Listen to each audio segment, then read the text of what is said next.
We have a very sort of tidy, linear world that we live in.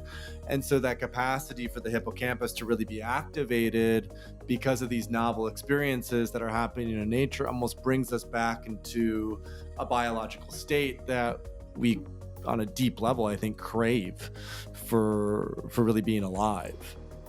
Right downstream from your very important and wise and smart statement is one of the more surprising findings of the heart in our country. And I'll give you experimental data to back it up, but it turns out action sports, the very thing, right, that we're like, stop, put down childish behavior, right? You're too old for this shit. Like surfing, skiing, rock climbing, snowboarding, skydiving, roller skating, all this stuff, right, that we literally are told to stop doing as we get older. It turns out action sports are phenomenal for peak performance aging for a lot of different reasons. One, they're dynamic activities. And let me put it in context. So the Mayo Clinic wanted to know, they looked at 20 years of data and said, what are the physical activities that help you live the longest? And they looked at everything. You join a health club, it's an extra year and a half. You learn to swim, it's 3.1 years, or learn to run, it's 3.1 years. Swimming is 3.6. Then you get, I think, 6 years for soccer. Badminton is 7, tennis is 9, and we can talk about why in a second. And finally, action sports are 10, skiing in particular. But that's different data from a different study on the action sports. But anyways, my point, so what is happening is the activities are becoming more dynamic and more social.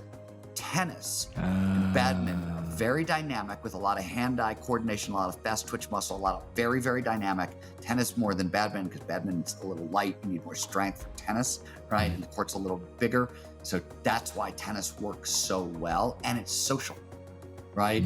You can't, it's almost impossible to play tennis by yourself. You might be able to practice against a wall, but you're going to play with others. So it demands, so you're seeing how it's one activity that hits a lot of it. Longest lived communities in America: Summit County, Pitkin County, Eagle County, Colorado. That's Vail, Aspen, Beaver Creek, Copper Mountain, A Basin, right? All of it. And a huge action sports, outdoor sports meccas. So you see this at work in the world a lot.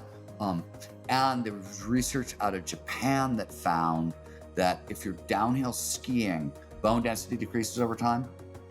A lot of people are fighting against it a lot of different ways. It's really important. One of the reasons our brain declines so much is a decline in bone density because the bones store the minerals used by the brains. So like you've got this really tight weave there. There've been a lot of different approaches, but if people are like, what is the best sport for improving bone density? If you're looking for a sport, weightlifting is really good. You can hike with a weight vest. That's really good. Skiing, because you're perfectly loading the bone with each turn. Every time you make a turn, it's a tremendous amount of force on the bone and it perfectly loads the bone. Whereas like running, too much force, right? You tend to degenerate the bone over time, right? It's too much impact. Swimming, by the way, this is people are told to swim as they get older. It's terrible advice. It doesn't load any of the bones. So you lose bone density. You're sure it's good for your heart, but you're losing bone density. And so we can go on and on from that on the physical stuff. There's all kinds of wild details under that hood.